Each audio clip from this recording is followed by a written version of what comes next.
So it is, yan, i-continue yung reporting nyo. Tari kayo tumtunggag na minsan. Nalalain kayo mamistrayo ay. Dami napat ka.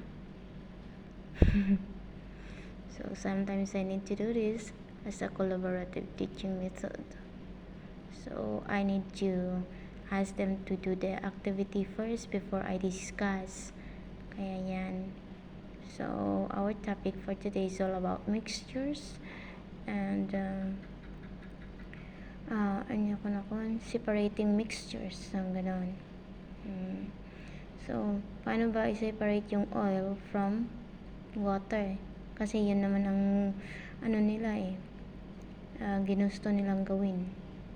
So yan, pinubuhos niya sa plastic bottle, tapos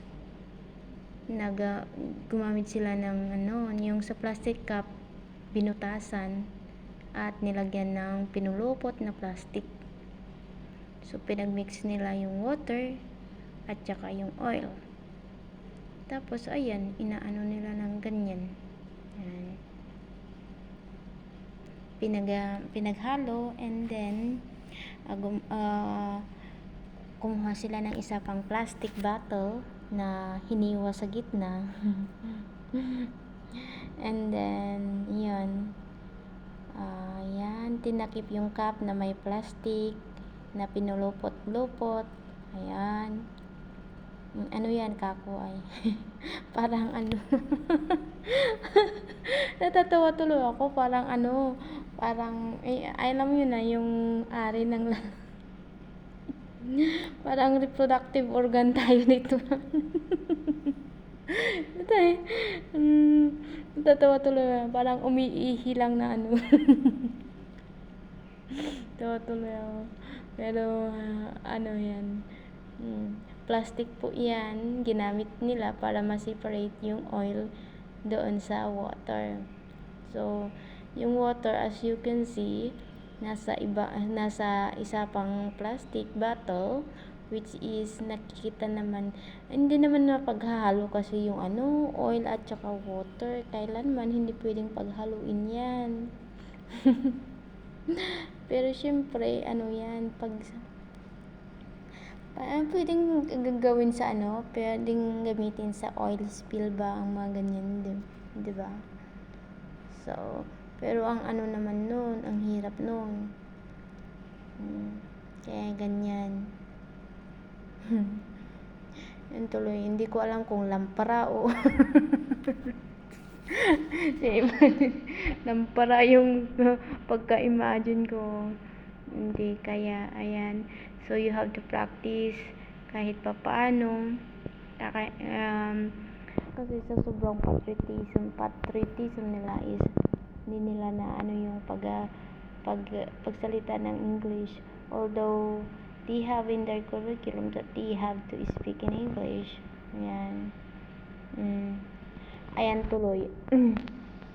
May sakit ako ngayon, kaya yung boses ko may sakit na rin. Yan. Tapos dito naman matay yung 1/2. Pinapaklap ko sila. Ay, ano ba yung namin dito? Tungkol pala sa elements. Yan yung topic namin. Elements naman doon. Dito sa periodic table, you have to identify the elements, whether they are solid, liquid, or gas. No. I'm so sorry. They have to identify the elements, whether it is a metal, non-metal, or metallides, something like that. You have to raise your right hand if the element is metal. Raise your left hand if the element is non-metal, and raise your two hands if the element is a metallide. Ganun ba? Oo, di ba? Kahit pa paano. Si Beam, sweet na bata yan sweet. Beam is sweet. Sweet as chocolate. As chocolate. Si Pinto, tapos si Pato, si Shumdaw, Jumjam, dami nila. Pero si Nina doon sa likod, si Kem, si pangalan nitong maganda-ganda dito, nag-ano, yan, nagbo-boyfriend. Jam, diba? Nag-raise against dyan ng kamay.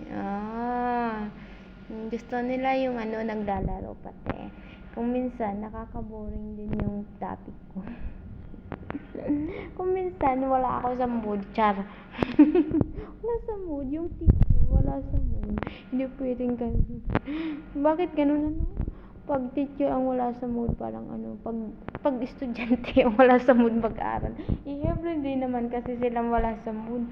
My God, hello, everyday yung mga yan na walang gusto nila na walang klase, diba? Walang klase pero gusto nila mataas yung grades. Di wow. Tawang-tawa si Patoy para. Tawang-tawa kasi si Pento pag pag nagigess niya yung kahit hindi niya tinitingnan sa book or sa notebooks niya sa mga lectures. Pag nagigess niya ng tama, tawang-tawa. Wow, tuwa na siya. Yan. Benga. Ayan siya. Kung minsan din ako. Kasi kung nagsasalita din sila. Pag nilakasan mo yung boses mo, nilalakasan din nila yung boses nila. Kaya minsan, tumatahimik na lang ako para manahimik sila. Minsan nga nananahimik. Tahimik na si teacher, mga gano'n. Hindi nila alam na inaano ko lang yung mood nila. Pag pag wala sila sa mood.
Hindi ko alam.